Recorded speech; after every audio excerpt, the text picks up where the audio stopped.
Title of Formed by God. Pakisabi, formed by God. Pakisabi ulit, formed by God. Pakisabi ulit, formed by God. Isa pa, formed by God. Alam niyo po, faith cometh by hearing and hearing and hearing the word of God. The more na inuulit-ulit mo ang salita ng Diyos o kahit anong mensahe, ay mas tumatatak po sa ating kaisipan. Kaya isa pa, 1, 2, 3, formed by God. So we are formed by God. Hindi ka po lahi ng unggoy. Pakitignan niya katabi. Di ba hindi? Pusa, di ba? Aso, di ba? No. Hindi tayo galing sa evolution. Hindi tayo galing sa hayop. Galing tayo sa Diyos. God formed us in the dust. Inulma niya bilang imahe ng isang tao, and God breathed it. Kaya tayo nagkaroon ng hininga, it's because God breathed on us. Kaya ka nagising ngayon kasi hiningaan ka ng Panginoon. Amen. Tapos sasabihin mo, hindi ka pinagpala. Pinagpala ka, kapatid. Bakit ginising ka ng Panginoon? Amen. At sasabihin mo, Lord, ang daming problema. Pinagpala ka pa rin kahit marami kang problema. Bakit? Gising ka pa rin eh. Buhay ka pa rin eh. At lahat po tayo ay pinagpala ng Diyos. Pakisabi sa katabi mo, pinagpala ka ng Diyos. Pinagpala ka. Hindi yung palang ganun, ha? Pinagpala, it means may purpose ang Diyos sa buhay ng katabi mo. Formed by God. In Jeremiah chapter 18, verse 4, yan. In Jeremiah chapter 18, verse 4, the vessel that He made, pakisabi, He made. He made. Sinong gumawa? Ang Diyos. Vessel, it is you. It is me. Ang Diyos ang lumikha sa akin. Hindi ako nilikha ng any manufacturer. Hindi ako nilikha ng Nike. Hindi ako nilikha ng Gucci. Hindi ako nilikha ng Louis Vuitton. Nilikha ako na nagmamay-ari ng mundo. Nilikha ka ng Panginoon na may-ari ng mundo. Na may kontrol ng lahat. It means, pag ang Diyos ang lumikha sa'yo, hindi siya nagkamali. Hindi siya pumalpak. At hindi sa prank yung pagkakalikha niya sa'yo. Yung ilong na yan, totoo yan. Yung height na yan, totoo yan. Lahat na meron ka ngayon ay hindi aksidenteng ikaw yan. You are made in God's image. Yes. Amen. That's why, yes, we are not perfect here, dito sa mundo, pero ang tingin sa'yo ng Panginoon ay likha niya. Maayos, wonderfully and perfectly made. It means, alam ni Lord na ikaw yan. Malayo ka pa lang, iyak mo pa lang, iyapak mo pa lang, ay alam na ng Diyos na ikaw yan. It means God always recognizes His sons and daughters. Uulitin ko ulit. God recognizes you as a son and daughters. At sabi niya dito, and the vessel that He made of clay was married. Pakisabi, married. In the Greek word, married means is shakat. Shakat. To ruin, to destroy.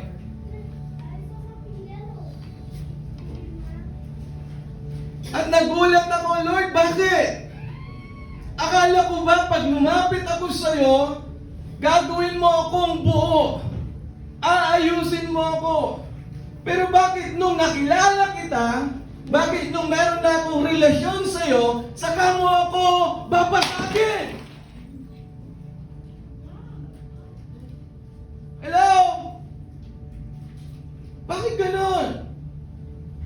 Lord, bakit di ko maintindihan? Bakit the more na nag-commit ako sa worship team, the more na umaatin ako ng Saturday, Bakit maraming sunod-sunod na problema? Bakit nakikita ko yung sarili kong kasalanan?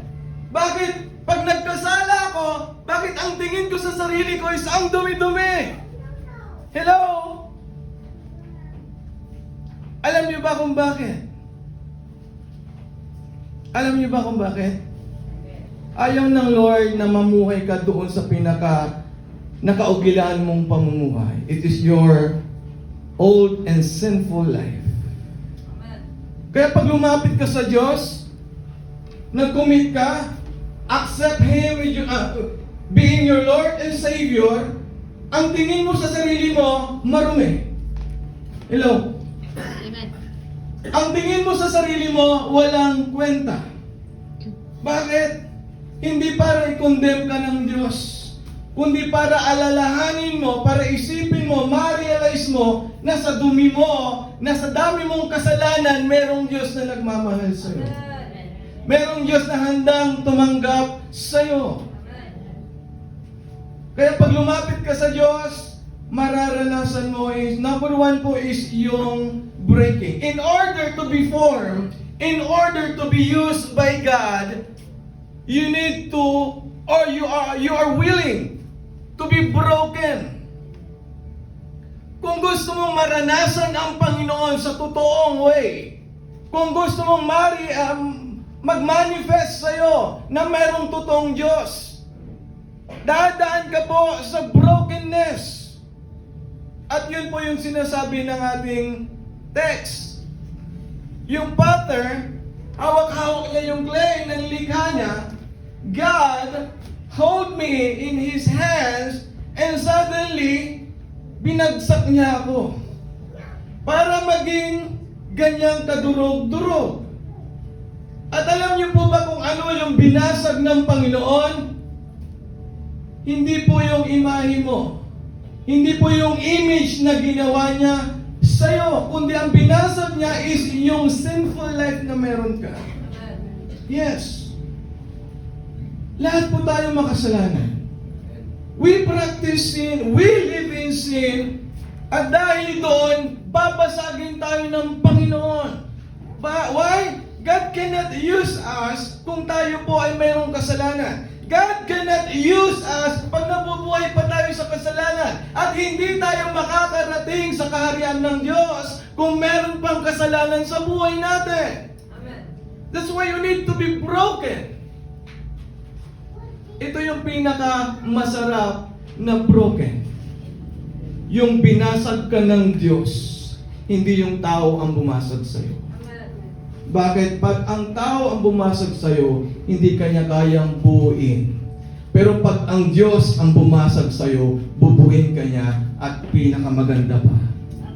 Yung mas magandang resulta. Amen? Amen. God break us so that hindi tayo mapamuhay, hindi natin ma-practice o matigil yung mga sinful nature po natin.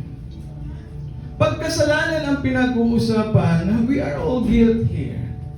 Guilty tayong lahat dito kasi lahat naman tayo nagkakamali. But the power of the cross, the power of Jesus Christ is break that sin. Kaya ka nga binagsak ng Lord para yung kasalanan ay mawasak sa buhay mo. Kaya ka nga binagsak ng Panginoon para turuan kayang magpakumbaba na merong handang tumanggap sa'yo. Kaya ka binagsak ng Panginoon. Bakit? Para hindi mo tignan ang sarili mo ng mataas.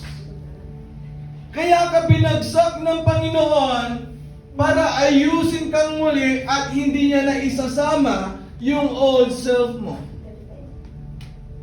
Sino dito may alam ng 2 Corinthians 5:17? Alam, this is a powerful verse. Somehow or somewhere, sino man, favorite ito, naging favorite ko ito. Na verse. The old is gone and the new has come. But sabi ko, hindi madali itong maging favorite verse. Bakit? My old sinful life is here at kailangan yung mabasa.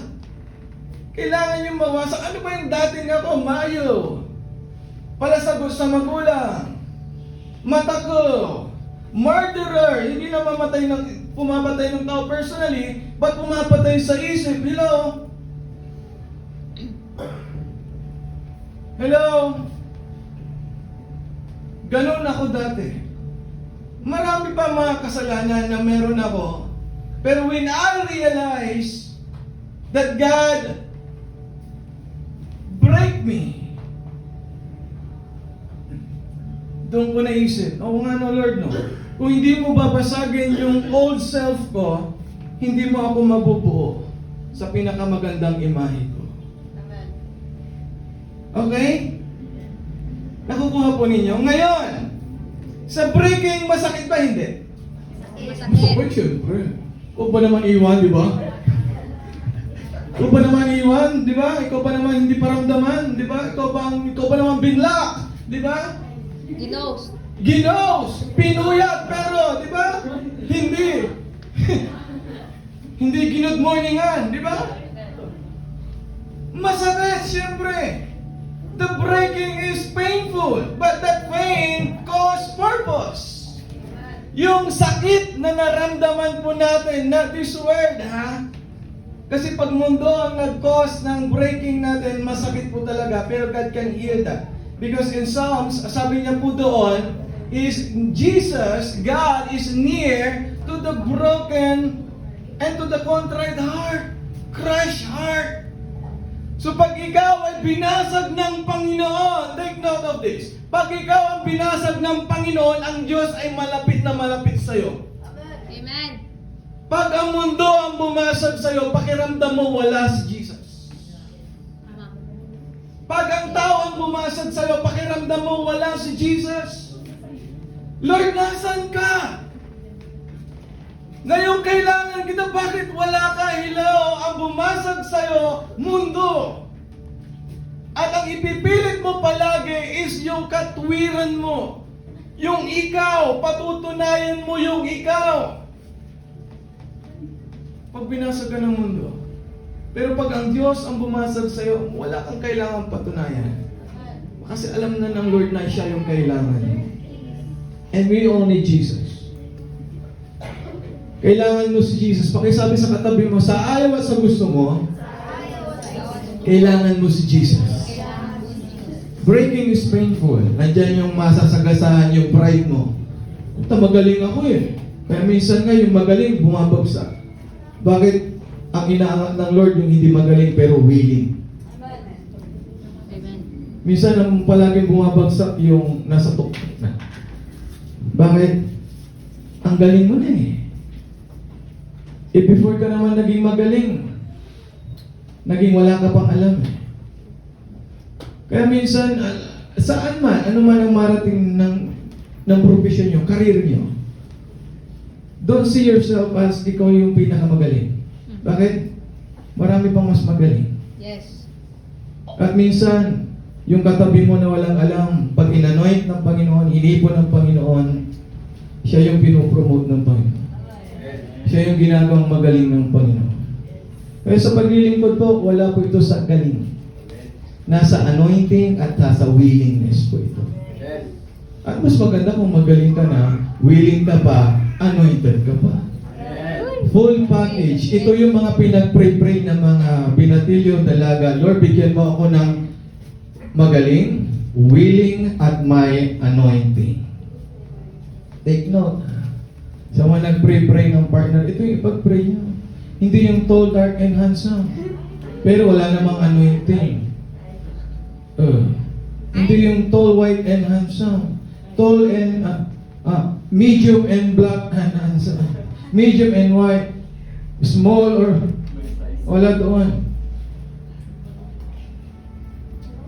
Amen. Amen. Pag ikaw ay binasag ng Panginoon, dito makikita na ikaw ay napapalayo na sa Kanya.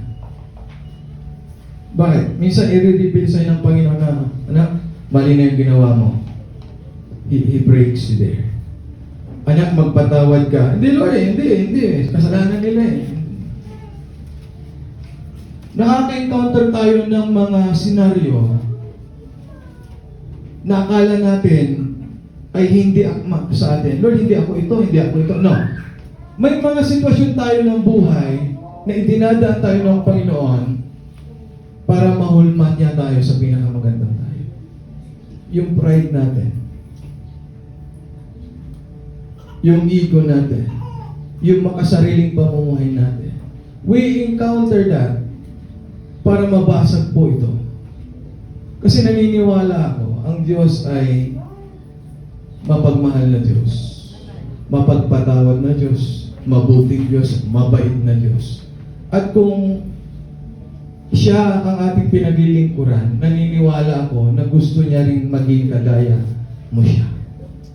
Mapagpatawad, mapagmahal, mapagpakumbaba, mapagpasalamat. Ganun ang Diyos. And sa breaking, masakit yan. At minsan ano ang nasusunod sa breaking? Yung emotion o your conviction? Emotion. Di na ako a-attend dyan. Sakit-sakit nilang magsalita dyan. Di na ako a-attend dyan. Di ako pinapansin. Di lang tinimpla ng kape. Bago ako, hello. Di ba? Di na ako a-attend dyan. Di malang ako na knowledge dyan. Di na ako a-attend dyan kasi no.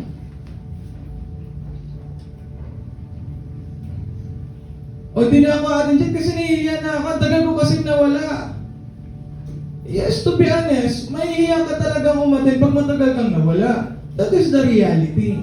Pero pag ang inaatinan mo ang Diyos, hindi ang church, hindi ang tao, at hindi ang pastor, kung ang Diyos ang pinupuntahan mo sa church, yung hiya na yan, palitan mo ng determinado ka dapat.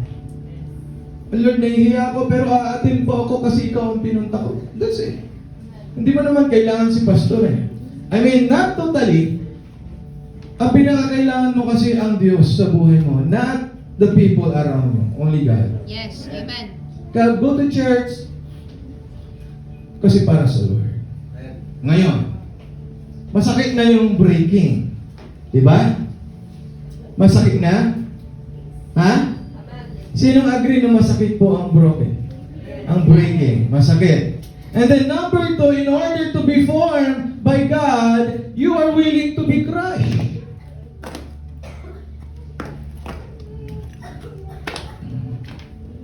Masakit na nga, sinaktan ka pa.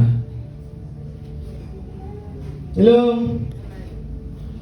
In order to be formed, in order to be used by God, you need or you are willing to be crushed. Ang crush po, ay ito ay isang uri sa buhay natin na pipigayin ka, pasusukuin ka. Yung grapes po, bago magkaroon ng wine, pakiklik nga po yan. Grapes must be crushed to make wine, tama? And diamonds form under pressure. Yung sa pinakamainit na temperatura, ipinapasok ang diamond. At yung diamonds na yon ay hindi siya nalulusaw. Ang nalulusaw is yung mga dumi, mga matitigas na bagay na nakadikit sa diamond. Hello? And olives are pressed to release oil. Niluluto, ilang beses lutuin, bibigay iluluto para magkaroon ng olive oil or oil. Whenever you feel crushed, under pressure, pressed, or in darkness, yun pala isa, yung seeds grow in darkness. Hindi ka pwedeng magtanim ng buto sa ibabaw ng lupa. Yes, may possibilities na uugat yan, pero yung form niya of growing hindi pantay. Kung saan-saan siya. Pero pag ang seed, buto, kailangan muna niyang mamatay sa ilalim ng lupa bago siya umusbong. Paano yung pastor? Kailangan ko pa bang mamatay para ako ay umusbong? Yes.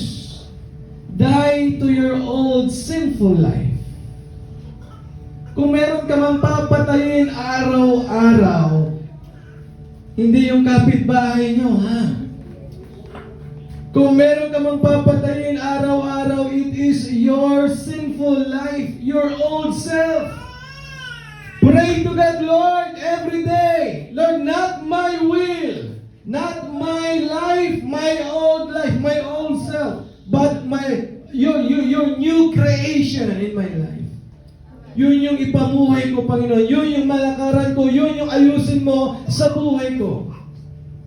Kung masakit ang breaking, mas masakit ang crush. Bakit? Yung umiiyak ka na nga, inampaling da ka na eh. Yung masakit na nga yung pinagdadaanan mo, sunod-sunod pa yung problema. Sabay-sabay. At doon sa sabay-sabay na problema, sunod-sunod na pangyayaring pangit sa buhay, wala pang lalapit sa'yo. That is crush. Hello? Sa crushing, merong nabubuong intimate relationship. Bakit? Inaalis lahat ng Lord na pwede mong asahan and even business. Bakit nakurap? Bakit hindi ako, hindi nag-grow? Lord, nagtatights naman ako. Ba, hindi kami lumalago, hindi kami yumayaman. You need to be crushed. Bakit? Kasi minsan baka nakafocus na tayo sa blessing, hindi tayo nakafocus sa blesser. At pag ikaw ay pumasok sa isang crushing ng buhay, durug-durug ka dyan. Ang pangit-pangit mo dyan. Hindi ka maayos dyan. At walang pwedeng umayos sa'yo, not vices. Hindi bisyo ang aayos sa'yo, hindi tao, hindi pag-ibig ang aayos sa'yo, hindi pag-ibig ng mundo. Hindi milk tea ang aayos sa'yo. Hindi sa beach ang aayos sa'yo. Hindi ang sunset ang aayos sa'yo, kundi ang Panginoon. Yes, tama. Amen. Bakit turog-turog ka eh? Wasak ka eh. At ang pwedeng manumbalik, makapagpanumbalik sa imaheng yan, is yung potter. The potterer. Kasi alam na alam niya kung ano ang gagawin niya sa'yo. Kasi He created you. Pakisabi sa katabi mo, He created you. He created you. Pag nilikha ka ng Diyos at binasag ka ng Diyos, yun po ang patunay na gagamitin ka niya. We pray, Lord, gamitin mo ako. Pero Lord, di ko alam kung saan ako mag-uumpisa. Ang dami nag-umpisa music. Nag-umpisa rin ako sa music. Tapos sa dance, di naman ako naging dancer. Pang showtime dancers po kasi ako eh. Ayokong ilabas dito. Hindi, sumayaw po ako nung nasa Rema ako. Yung tambourine pa. Ito. Ayaw ko po, ma'am. Wala kang grades. Ay, sige po, ma'am. Anong steps? Ay, grades. Diba? Sa performance task nyo, kahit ayaw mo, gagawin mo for the grades. Ganon din sa paglilingkod sa Lord. Hello? Kahit ayaw mo, pero pag para sa Lord, sige na. Lord, gagawin ko na. Kaya kaso, para sa Lord naman eh, pili mo eh. Kaya ganun pa tayo. Hello? Pag para sa Lord, di ka na kailangan pilitin. Hindi na. Dapat ikaw yung namimilit, uy, maglingkod ako. Dapat dito mo isiksik yung sarili mo, hindi sa kung ano-anong bagay. Kung meron kang pagsisiksikan ng sarili mo sa paglilingkod sa Panginoon, use me, Lord. Di ko alam kung saan. Kaya nga nag-o-offer po kami dito sa church ng practice every Saturday. At kung saan ka pwedeng mag-serve, It's either ano yung talents, dance, singing, everything. Why not? God needs you. Pero mas need mo ang Panginoon. Amen? Yes. In crushing, meron pong nabubuo. Number 1 is your focus to God at hindi sa mundo. Ito there is danger in breaking and crushing. Pag ikaw ay broken and crushed, ang pinakalalapitan mo ang Diyos. Huwag mundo. Bakit?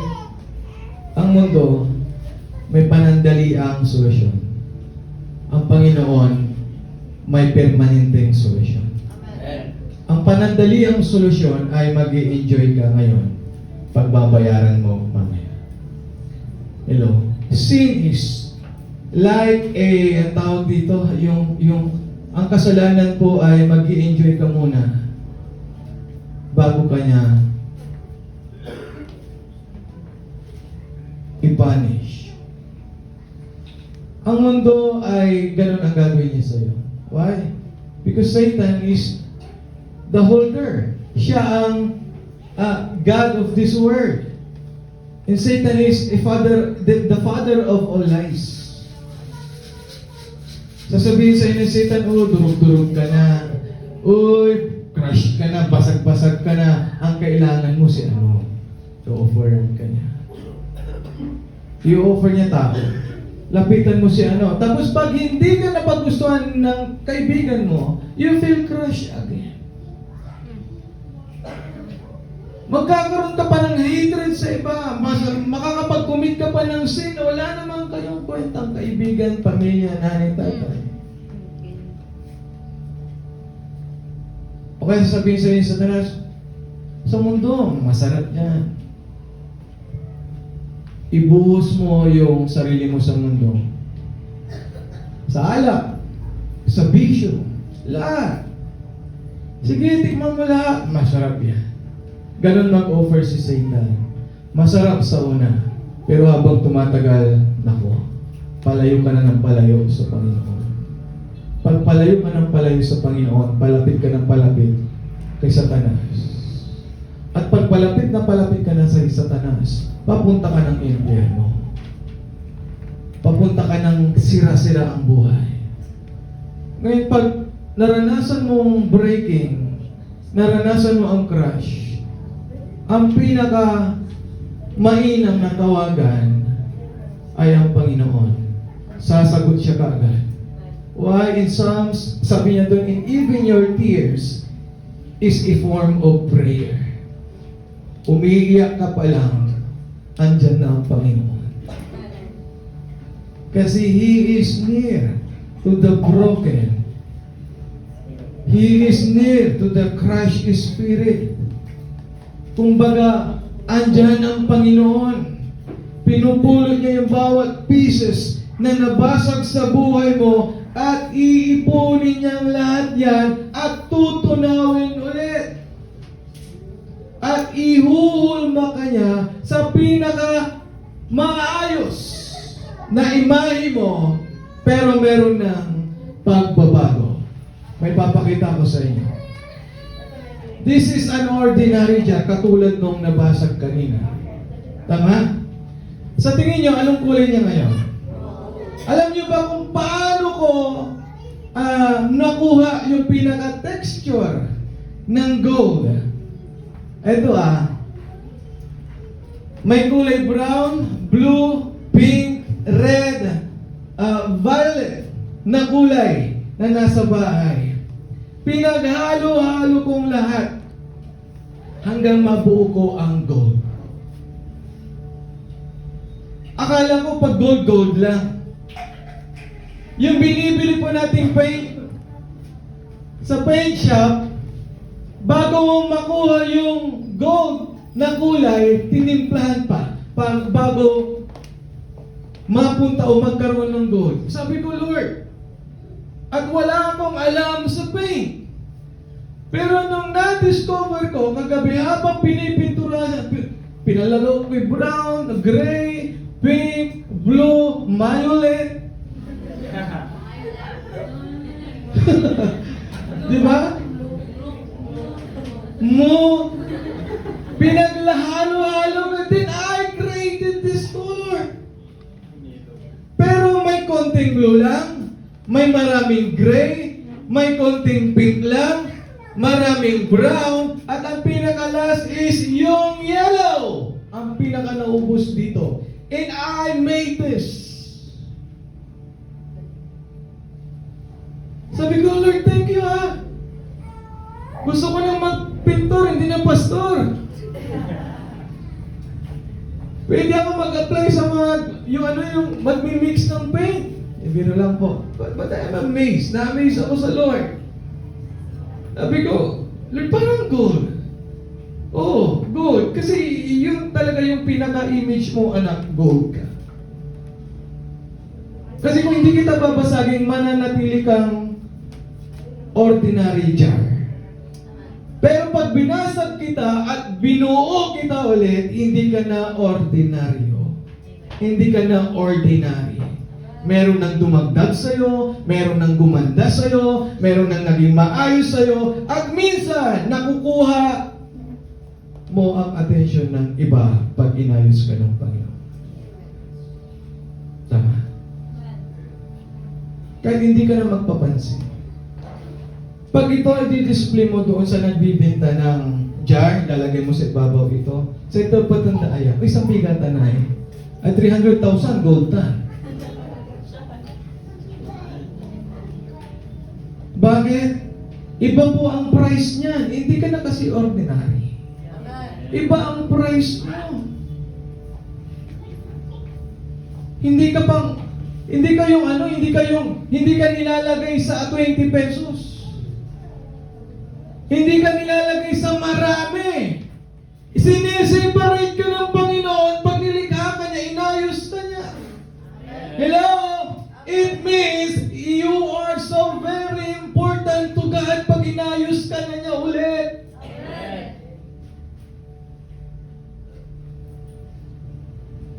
Sino may gusto nito? Ayaw, bilhin niyo sa akin. Let's have a bid. 1,000. Lower?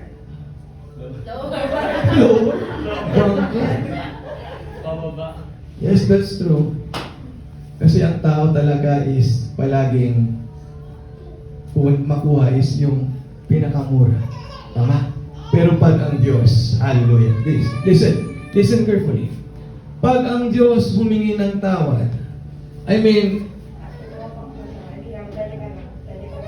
magkano ka anak? Naalala ko si Gomer and Hosea. Si Gomer ay isang prostitute na babae.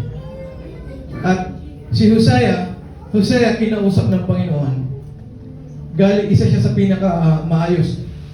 May kaya sa buhay. At sabi ng Panginoon kay Hosea, find Gomer and marry. Pakasalan mo yung prostitute. Hindi nagkaroon sila ng 3 anak. To make the story very short, nagkaroon sila ng anak.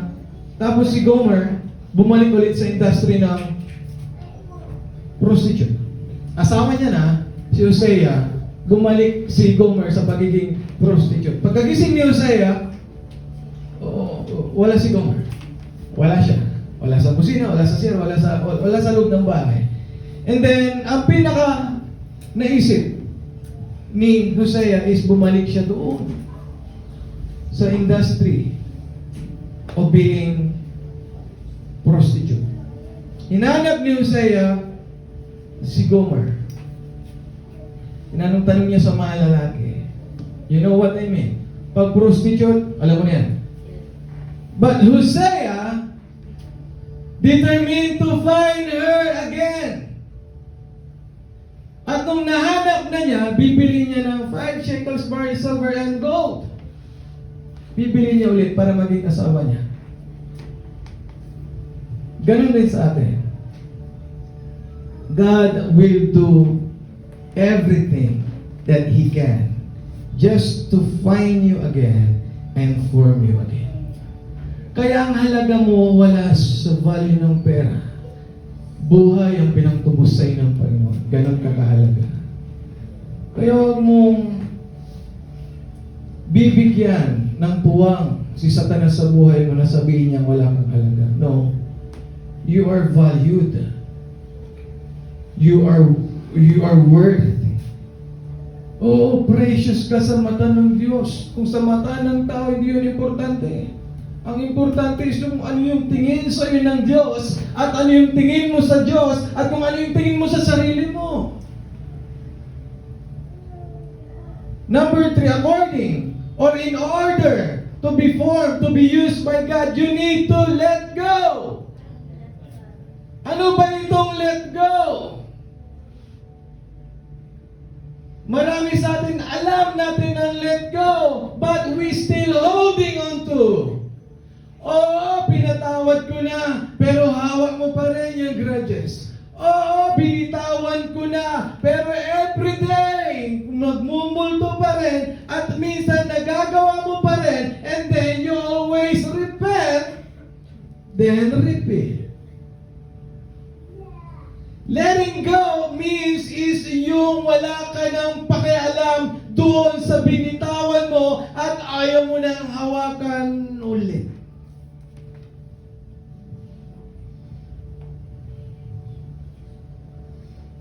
Pakisabi, let it go. Ano ba yung mga dapat i-let go? Tao, yes. Nako, kung yung taong yan ay mapapahamak ka, mag-isip-isip ka, hilahin mo siya papunta sa Panginoon, hindi yung ikaw yung hilahin niya papunta sa impyerno. Kung meron ka mang ipaglalaban sa relationship ninyo, unahin mo yung relationship ninyo sa Panginoon. Hindi ito, pero yes, para sa inyo, this is a joke right now, pero pag nandoon ka na sa puntong nandito na ang Lord, ha? Nandito na ba si Lord? Anong gagawin ko, Pastor? May I call you? Wala na pong messenger noon. Magdi-deactivate ako pag malapit ng rapture.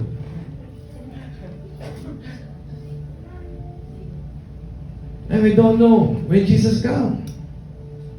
Only God. Try it. Play now. At kayo din ranas ng manifest ng result ng play. Or pray now, it means yung pray, yung relationship to God, ayusin mo na, at makikita mo kung ano yung pinagkaiba ng merong relasyon sa Diyos at walang relasyon sa Diyos. So una, it looks weird. Yung pupunta ka ng every Saturday, magastos at pamasahe. To be honest, naranasan ko rin po. Pero hindi ako tumigil. Bakit? Kung tumigil ako noon, wala ako ngayon dito. I mean, hindi po yung pagiging posisyon, yung dinidescribe po na nandito. Wala ako sa katauhan kong ganito.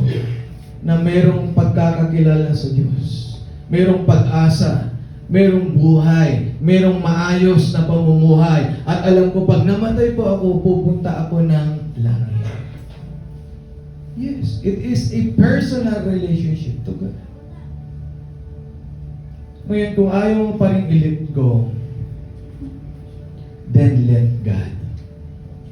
Ganito yan. Tuturo ko sa inyo. Minsan may mga bagay tayong ayaw natin bitawan. Pero if you let God, matututo kang bitawan niya. Lord, di ko kaya, pero kayo na po ang bahala. Lord, di ko kaya ito, pero kayo na po ang bahala. If you learn to trust God, yung mga bagay na mahirap pakawalan, matututo kang pakawalan. Ganito yan. May mga dapat kang pakawalan.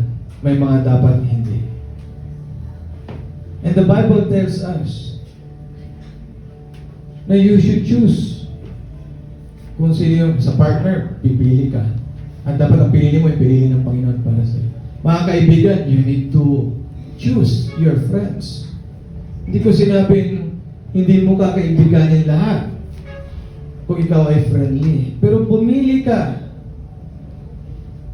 ng kakaibiganin mo na meron kang nature doon na patungkol sa Diyos. Nilalapit ka sa Diyos, nagkwekwentuhan kayo patungkol sa Diyos, nagkwekwentuhan kayo ng pangarap nyo na kasama ang Diyos. Hindi po weird yun. Mas weird yung walang Diyos kasi pupunta siya ng impyerno. Oh. You need to let go. Why? Ang dami mo nang hinawakan. Ang dami mo nang bit-bit na hindi mo alam. Grudges, pain, hatred, sama ng loob. Sama ng, marami ng sama, hindi lang loob, sama ng labas. Sama, lahat ng klaseng sama, minsan nakuha mo na, na-magnet mo na. Ganun ang ginawa ni Satanas sa atin. Sa mundong ito. Akala mo yung okay lang ginagawa ng lahat, gagawin ko rin. No! Kung ikakapahamak mo, bakit mo gagawin? But it is your choice. Sabi sa conclusion, God will not force anyone to do His will. Tama. May free will po tayo. Ganyan po kabait ang Diyos. Bakit ko nasabing ganyan kabait ang Diyos? Kasi kahit alam niya nang sasaktan natin siya, minamahal pa rin niya tayo. Lord, pwede naman. Bakit di mo na lang kami gawing yung hawak mo na lang kami. Wala na kaming free will. Yung free will na lang namin is yung will mo para hindi kami magkasala. No. God gave us the decision. Kasi doon mo napapatunayan na mayroon kang relasyon sa Diyos sa pagdidesisyon mo. Sino ang mamahalin mo? Ang Diyos. Pag-aaral mo. Ito, sino ang pinaka-top priority ng buhay mo? Ang Diyos, career mo, buhay mo. Sino ang pinaka-inuuna mo? Ang Diyos ba o ibang tao? Career mo. Hindi ko sinabing din yung unahin ng career at pag-aaral kasi importante yan. Pero pag dyan na kayo nabubuhay at wala na ang Diyos, hindi na po importante yan. Mas nagiging importante ang career, pag-aaral, pag-una palagi ang Diyos sa buhay niyo. Bakit? Siya ang nagbibigay ng buhay. Sabi doon sa Facebook, God bless us. God give us gifts, talents, so that we can serve Him. Di tayo pinagpala ng Lord para mapalayo sa Kanya. Pinagpala tayo ng Panginoon para mas mapalapit sa Kanya. Binigyan tayo ng talents, gift ng Lord, pagkakataon para makapaglingkod sa Kanya. Hindi para lumayo po tayo, kundi para mas ilapit natin yung sarili natin at magpasalamat tayo sa Diyos kung ano yung meron sa atin. Sabi niya dito, He gave us a free choice. Pipili ka, kapatid, kung si Lord o yung gusto mo. I suggest, Lord, ang piliin mo. Bakit? Yung pinili ko yung gusto ko, napahamak ako. At kung pipiliin mo yung gusto mo, mapapahamak ka. Pero kung ang gusto mo si Lord, yung kapahamakan, mapapalitan ng biyaya. Mapapalitan ng purpose. Mapapalitan ng kanyang kalooban. Amen? Amen. But the only way to truly be used of God is to allow Him. Ito na. Ang daming talented po sa inyo. Generation Z.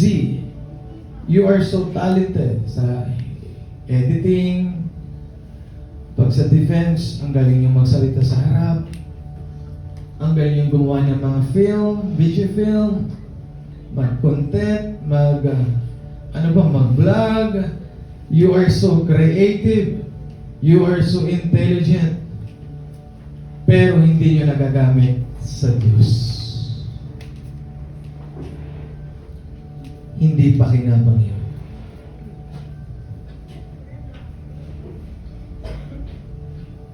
Hindi ba pwedeng yung talents, yung gifts, the blessing that you have, ay ipinapagamit mo sa Lord? Pwede bang pakinabangan ka muna ng Diyos bago ka pakinabangan ng mundo?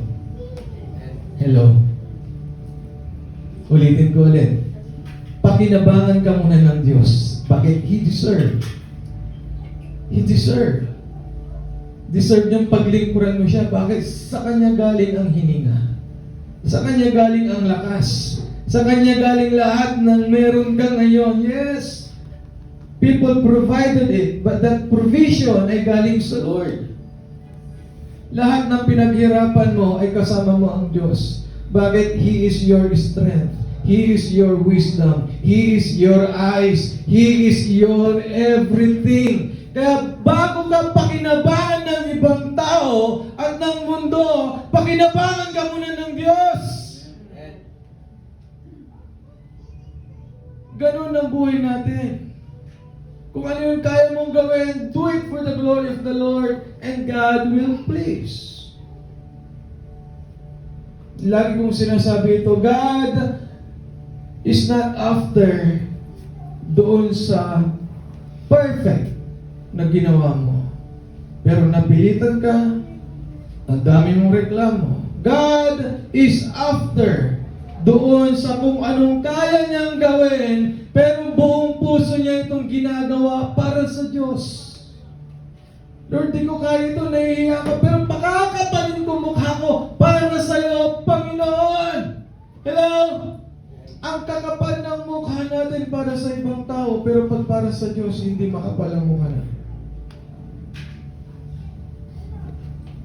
Napagtatakpan natin ng ibang tao, pero hindi natin mapagtakpan, maproteksyonan kung ano yung bilang o ano yung katayuan natin para sa Diyos. Pag tinanong ka sa school, are you a born again Christian?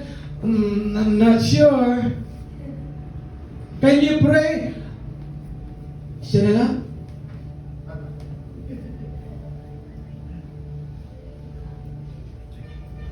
Tapos kung mag-fill up ka ng form, religion, kung man sa yung kargaman to. Blanco, bakit? Di mo alam kung anong relasyon mo. Born again Christian. You are so proud of others, but you are not proud being sons and daughters of God. Hello? Hello? Bakit?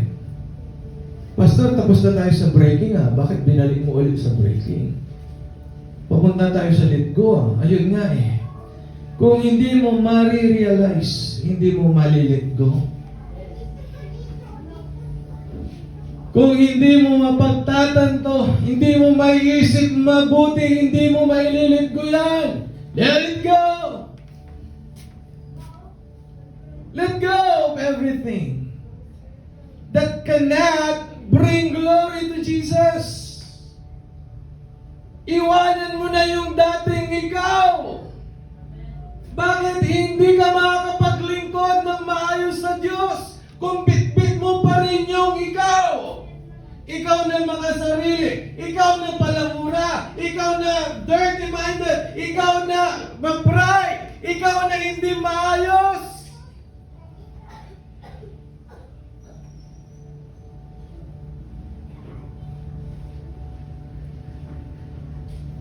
Bakit? Hindi ka magagamit ng Panginoon. Hello? Ganito yun. Hindi mo mararanasan yung totoong pagpapala ng Panginoon.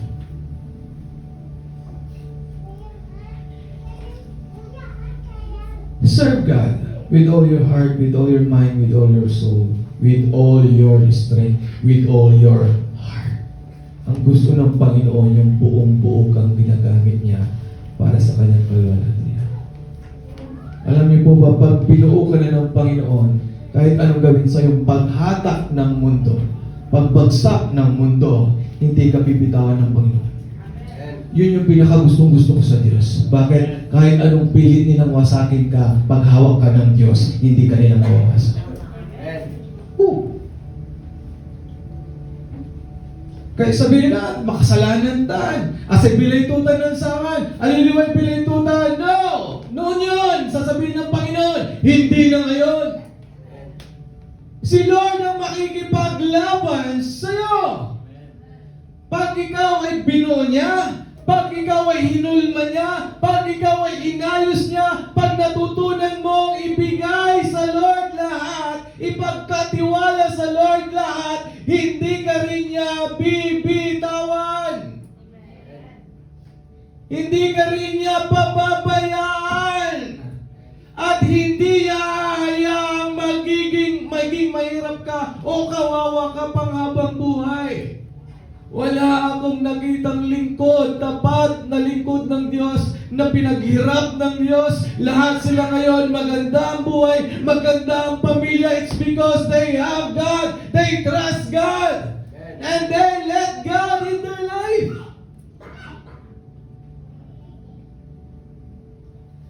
Ano ang susi? Allow God to mold you. Mas kabisado ni Lord lahat ng organs, lahat ng uri ng katawan na meron ka. Alam na alam niya kung saan niya ilulugar yan. Bakit? Nilikha ka niya eh. Hindi ko alam kung ano yung pinagdadaanan ng karamihan sa atin. But all I can suggest is allow God to your life. How can I allow God, Pastor? Just surrender your life to Him and begin a relationship to Him. Lord, binibigay ko ang buhay ko. Pag binigay mo ang buhay mo, allow God to mold it. Lord, anong gagawin ko? Then begin to read your Bible. Kung ano ang ginagawa ng anak ng Diyos, yun ang gawin mo. At ang anak ng Diyos ay nagbabasa ng salita ng Diyos.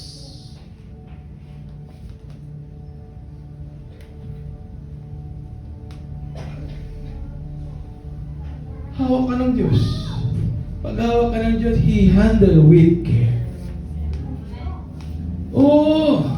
Pag hawak ka ng Diyos, hindi siya pupunta o kahit saan ka pumunta. Pag hawak ka ng Diyos, hindi ka mapapano. Even though I walk through the valley of shadow of death, I fear no evil. Saan man ako dumaan, sakit, karamdaman, kahirapan, lalagpasan ko yon. Bakit? Hawak ako ng Diyos. Hindi mo hawak ang Diyos. Dapat ikaw ang hawak ng Diyos, kapatid. And I believe, pag yun ang ginawa mo, the blessing will overflow. Generally, specifically, the blessing of the Lord will manifest to your life and to your family. Ang maganda rito, pag pinagpala ka ng Diyos, nadadamay lahat sa buong pamilya nyo. Pinagpapala din sila. Pinoprotektahan din sila. Yung favor, nararanasan nila. Yung manifestation, yung change, yung conviction, nararanasan din nila.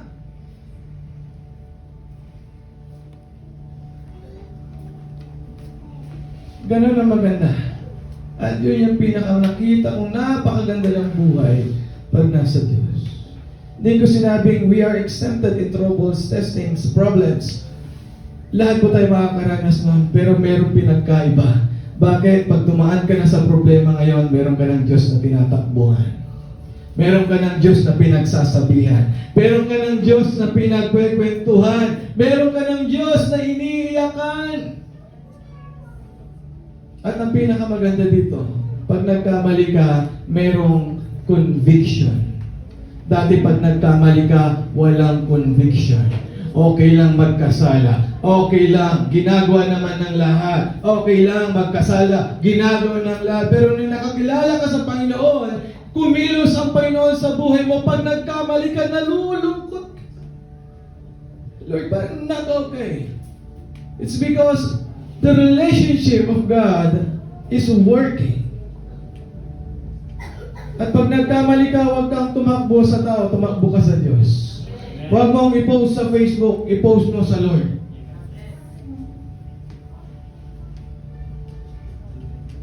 Huwag mong gawing validate ang Facebook, alam na ng mundo lahat kung sino ka. At di ka nila tatanggapin. Live a private life. Low-key lang. Let them discover you.